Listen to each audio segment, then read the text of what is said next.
Саламатсыздар ма? 4-ші сабақ кәсіпкерлік табыс көзі. Сабақтың мақсаты ғылыми көпшілік және публицистикалық стильдегі мәтіндердің құрылымы мен рәсімделуін білу, жанрлық және тілдік ерекшеліктерін анықтау.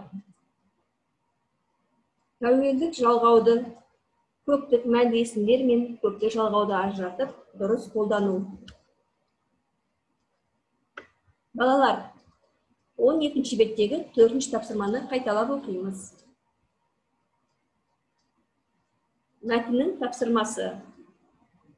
14-ші бетте 11-ші тапсырманы қараймыз.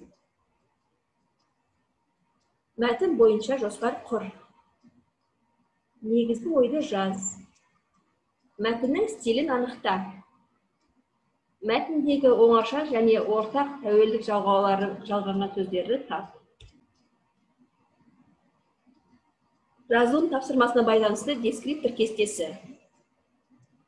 Мәтін бойынша жоспар құрады. 2 ұпай. Негізгі ойды жазады, стилін анықтайды. 2 ұпай. Мәтіндегі оңаша және ортақ тәуелдік жалғаулары жалғанған сөздерді табады. 1 ұпай. Жазу сауаттылығын сақтайды. 1 ұпай.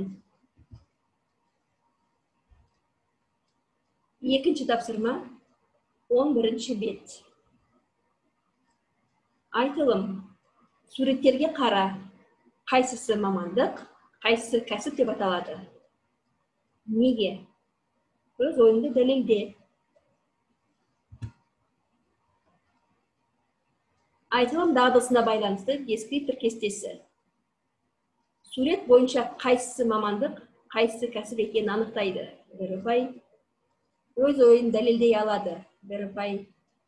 Жаңа сөздерді пайдаланады. 1 ұпай. Тіл тазалығы. 1 ұпай. Осымен сабағымыз аяқталды. Сау болыңдар.